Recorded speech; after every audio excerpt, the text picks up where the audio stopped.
Hi creative friends, this is Freya and thank you so much for being here. So I allowed this to completely dry and I've been looking at it before I turned the camera on, and I don't know, you guys, the blooming or the mushrooming or whatever you want to call it is kind of really distracting to me. Now the tea bags offset all the mushrooming that happened on the hair, but it's still happening over here on the forehead, and it's kind of a bit of a, I don't know, a distraction. I mean, I'm trying to kind of work with it in the sense that, it adds interest, it adds texture, but I don't know how I feel about it right now. But before I move on with this, I just wanted to point out that I completed my cardboard, like my spread I was working on, and I said I was gonna show it when it was completely done. So I didn't do a whole lot to it.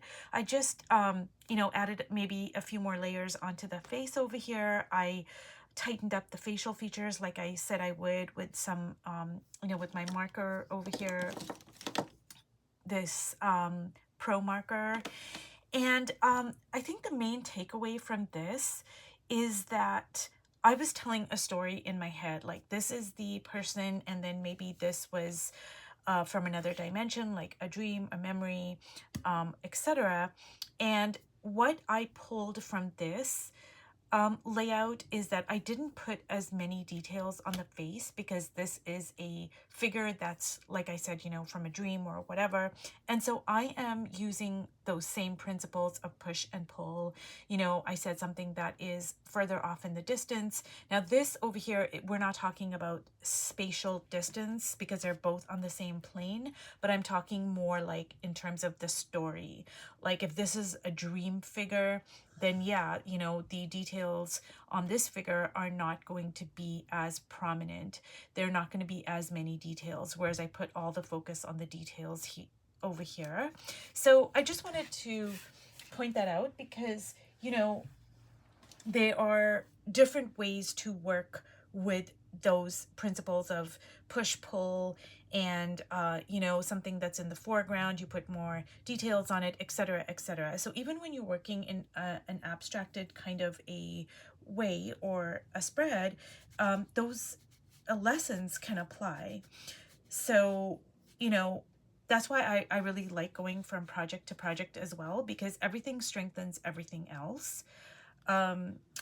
Yeah, so anyways, I'm just like, I mixed this yellow ochre and titanium white, just because I need to bring some kind of like lighter colors for the parts of the face that are going to protrude. And I think I still need to like add some grays because I need to push parts of the face back that are not going back. They're not set back.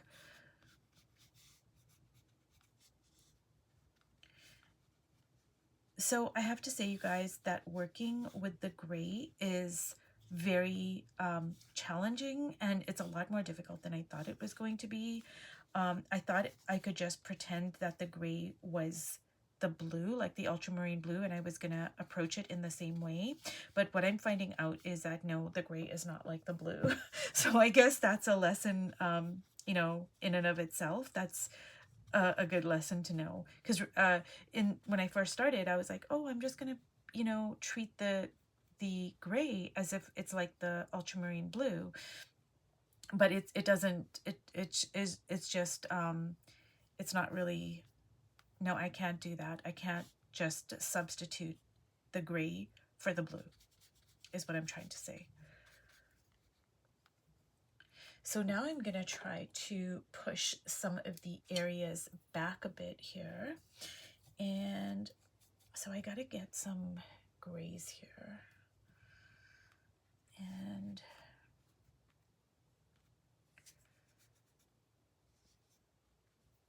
see, so this is where I would kind of put the shadows for the ultramarine blue, but now I'm having to kind of use a grayish color to kind of push it back.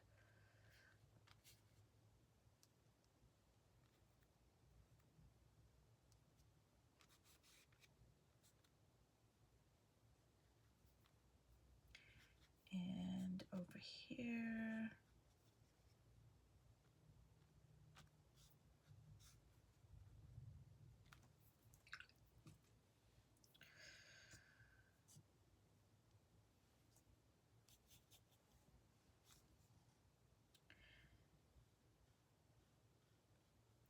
So you guys, I have seen some really amazing portraits done using like a gray, like, you know, where things are very grayed, noticeably so, if you're looking for it. If you're like focusing on that, you can see it. And I have seen some really gorgeous portraits, but just in terms of for me, it is a lot more challenging than the ultramarine blue. So the ultramarine blue feels like super easy for me to work with, and the gray just seems like super, like quite a lot more difficult, I should say.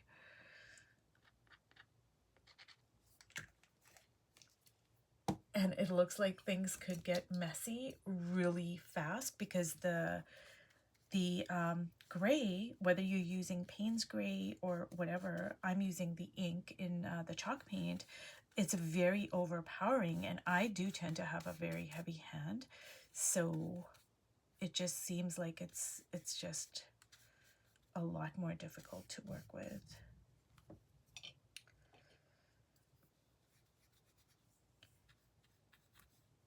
And I don't know, I can't remember like how many layers I put on here, but generally I do tend to go for a lot of layers, but I think for this particular one I'm not going to, because I think it's going to like totally I think it's going to muddy it up in a bad way, like in a way that I'm not going to be happy with.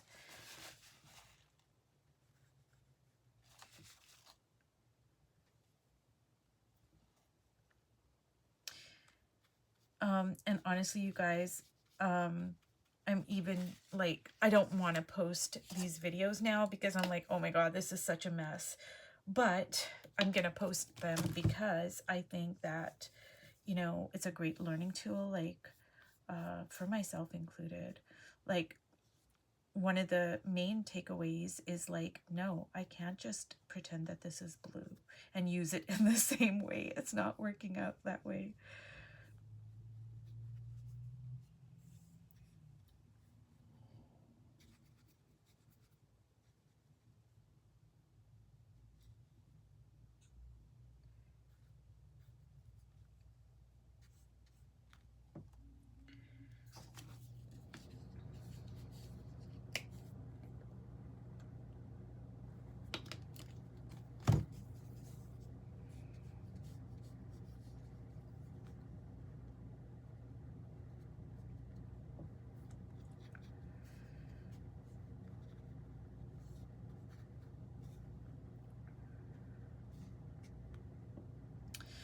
Well, you guys, this does look very, very messy.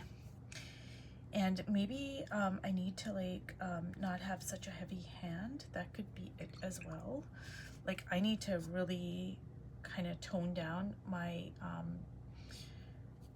like maybe I put too much of the gray.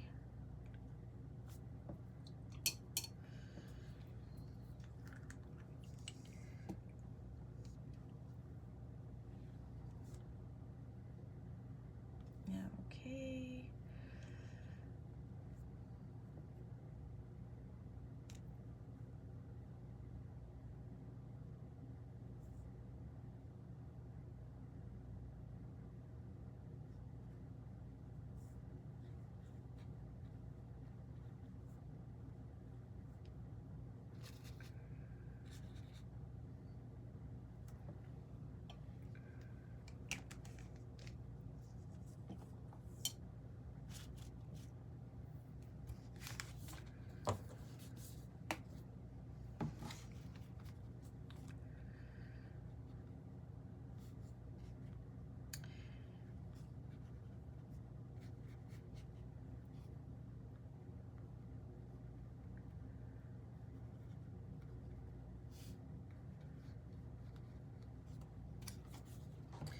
So you guys, I don't know, this is looking like quite a mess to me, honestly, and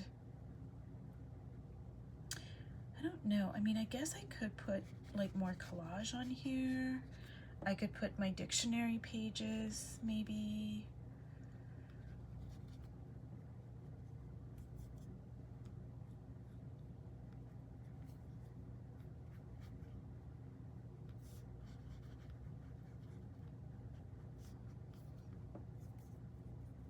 but as of right now, it is looking quite messy to me.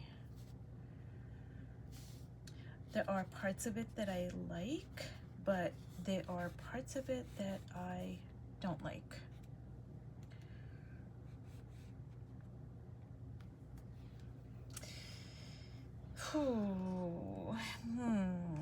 I don't know, you guys. I'm gonna post it, but, and I did learn quite a bit. I learned that I probably don't want to use gray. I want to stick with my ultramarine blue, or maybe I need to learn not to have such a heavy hand with the gray. That could be it as well. That would be a good lesson for me to learn.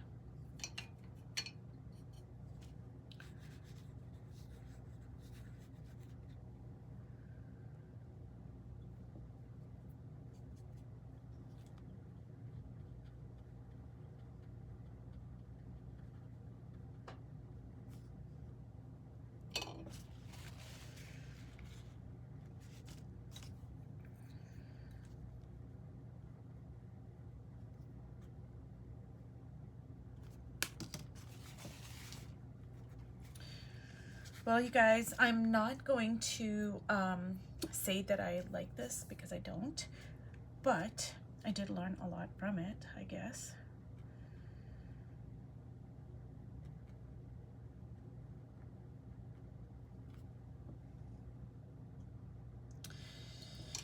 Well, I'm gonna bring this up closer, and I think once it completely dries, I'm going to go in with my pen, and I'm gonna just kind of tighten things up a little bit, and I'm probably going to add some dictionary pages to it to build up some parts of the face.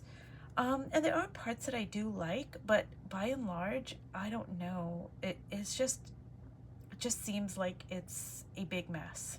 But anyways, if you've watched all the way to the end, you guys, thank you so much, and I hope that there is something in this video or these past few videos that is helpful to you.